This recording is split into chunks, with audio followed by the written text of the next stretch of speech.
আমরা জামাতে ইসলামী এবং তাদের যে সমমনা ৮ দল রয়েছে তাদের সাথে আমরা কথা বলেছি এবং তাদের যে নির্বাচনী সমঝোতা জাতীয় নাগরিক পার্টি এনসিপি সেই নির্বাচনী সমঝোতায় সম্মত হয়েছে। আমরা জাতীয় নাগরিক পার্টি এনসিপি এবং এই সমমনা ৮ দলের সাথে আমরা একত্রে নির্বাচনে অংশগ্রহণ করব বলে আমরা সিদ্ধান্ত নিয়েছি।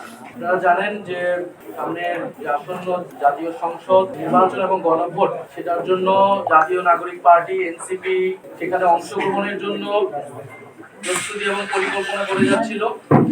আপনারা জানেন যে জাতীয় নাগরিক পার্টি এনসিপির পক্ষ থেকে আমরা প্রথম থেকে বলে এসেছি যে আমরা আসন্ন এই নির্বাচনে আমরা এককভাবে এই নির্বাচনে আমরা অংশগ্রহণ করতে চাই। আমরা 300 আসনে প্রার্থী দিতে চাই এবং সে অনুযায়ী আমাদের প্রস্তুতি এবং পরিকল্পনা চলছিল। আমরা সারা দেশ থেকে মনোনয়ন আহ্বান করেছিলাম যারা প্রার্থী হতে চায়। এর পরবর্তীতে আরো 2টি দলের সাথে আমাদের একটি রাজনৈতিক সমঝোতা হয়েছিল সংস্কার প্রশ্নে। তখন আমরা বলেছিলাম যে আমরা 3টি দল মিলে এই সংস্কার জোট আমরা একত্রে নির্বাচনে অংশগ্রহণ করব।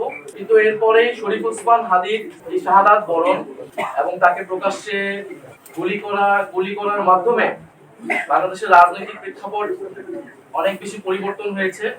এই হত্যাকাণ্ড, এই শাহাদাত বরণের মধ্য দিয়ে আমরা বুঝতে পারছি যে বাংলাদেশে যে আধিপত্যবাদী আগ্রাসনী শক্তি তারা এখনো কার্যকর রয়েছে। গণ অভ্যুত্থানের মধ্য দিয়ে যাদেরকে আমরা পরাজিত করেছিলাম তারা এখনো চক্রান্ত করছে নির্বাচন বানচাল করার জন্য।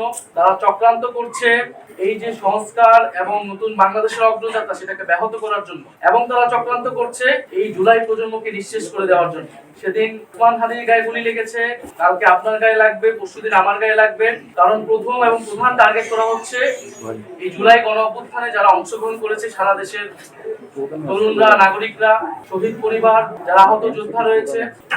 ফলে এই পরিবর্তিত প্রেক্ষাপটে আমাদের কাছে মনে হয়েছে, আমরা দলীয় ফোরামে আলোচনা করেছি যে আমাদের এই মুহূর্তে এই নির্বাচন সুষ্ঠুভাবে সম্পন্ন করার জন্য, প্রতিযোগিতা পূর্ণ করার জন্য এবং যাতে আধিপত্যবাদী কোন শক্তি আমাদের এই গণঅভ্যুত্থান পরবর্তী অগ্রযাত্রাকে ঠেকাতে না পারে, সেজন্য আমাদের বৃহত্তর ঐক্য প্রয়োজন। সেই তাগিদ থেকেই আমরা জামাতে ইসলামী এবং তাদের যে সমমনা ৮ দল রয়েছে তাদের সাথে আমরা কথা বলেছি এবং তাদের যে নির্বাচনী সমঝোতা জাতীয় নাগরিক পার্টি এনসিপি সেই নির্বাচনী সমঝোতায় সম্মত হয়েছে।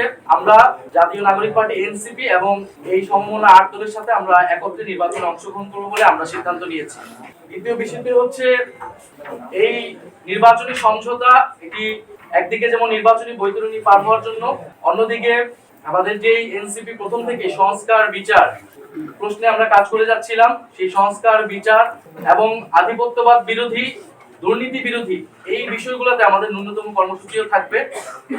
আমরা আমাদের রাজনৈতিক জায়গায় আমরা মনে করছি এই মুহূর্তে বাংলাদেশের এই সংকটগুলো রয়েছে, যেখান থেকে বাংলাদেশকে রক্ষা করতে হবে, জুলাই প্রজন্মকে রক্ষা করতে হবে এবং গণ অভ্যুত্থান পরবর্তী যে আমাদের আকাঙ্ক্ষা সেটা যাতে কোনোভাবেই ব্যাহত না হয়, এই জন্য আমরা একটা বৃহত্তর ঐক্যের জায়গায় পৌঁছেছি। আমরা আজকে আনুষ্ঠানিকভাবে আমরা শুধু এই ঘোষণাটাই দিচ্ছি। ঘোষণাটি অলরেডি সমমনা ৮ দলের প্রেস ব্রিফিং থেকে আপনারা জানতে পেরেছেন। আমরা আগামীকাল হচ্ছে আমাদের যে প্রার্থী বিষয়টা আছে সেটা আমরা চূড়ান্তভাবে আপনারা ঘোষণা দিব এবং সমঝোতায় আমাদের যে প্রার্থী তারাই নমিনেশন ফর্ম জমা দিবেন এবং সারা বাংলাদেশে আমরা একত্র নির্বাচনে অংশগ্রহণ করব এবং জাতীয় নাগরিক পার্টি এবং তাদের সহযোগী সংগঠন গণভোটের পক্ষে ক্যাম্পেইন করবে এবং যেখানে আমাদের প্রার্থী থাকবে না সেখানে অন্য যারা প্রার্থী থাকবেন এই সমঝোতা তাদেরকে সহায়তা করবেন, তাদের পক্ষে ক্যাম্পেইন